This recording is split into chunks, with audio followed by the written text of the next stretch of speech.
Hi everyone, this is Heather Lahtinen from the Flourish Academy, and today we will be matching colors inside of Photoshop. But first, make sure you visit our website at flourish.academy to learn more about our courses and join our free private Facebook community where we support photographers of all levels.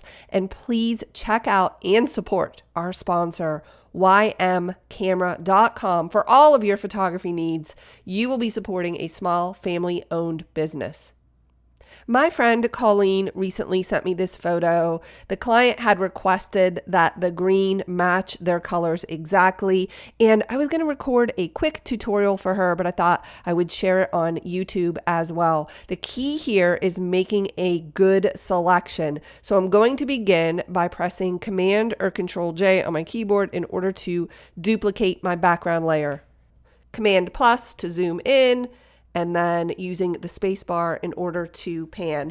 There are there are a lot of different ways to make this selection. I'm going to show you two. If you have a way that works for you, that is fantastic. Let's start with the magic wand tool. Now I'm going to change the tolerance of the magic wand tool to something like 4, really low. And if I click, you'll notice that it just selects this tiny area, and then you could hold down Shift and keep clicking. But because that tolerance is so low, I'm telling Photoshop to not expand those pixels very much at all.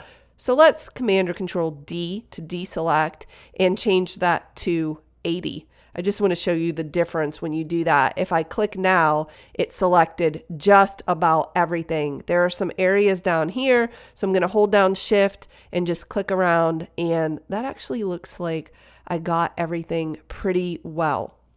So I could move forward from this point, but I'm actually going to deselect again with a Command or Control D because I want to show you how to select this using a color range. So what you can do with the color range is just click on a color, and you'll notice in the preview dialog box that some of this is white and some of this is black and gray. Wherever you see white, that's where the selection will be. So what I'm going to do is hold down Shift on my keyboard and just start clicking around in different, I'm going to move this, in different areas, and you'll notice that more of that is turning white. And when I say okay, then I notice that I have it all selected.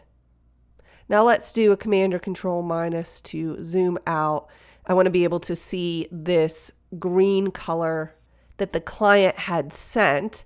And what I'm going to do is click the Add Layer Adjustment button at the bottom of the Layers palette. And that might be off screen right now, but what I'm selecting is called Solid Color. And then I can just pick this color. So you see how it changed it. And I'm going to look at this RGB, says, oh, that's interesting. That is interesting. I selected this, and the RGB says 115, 231, 72, and that says something different.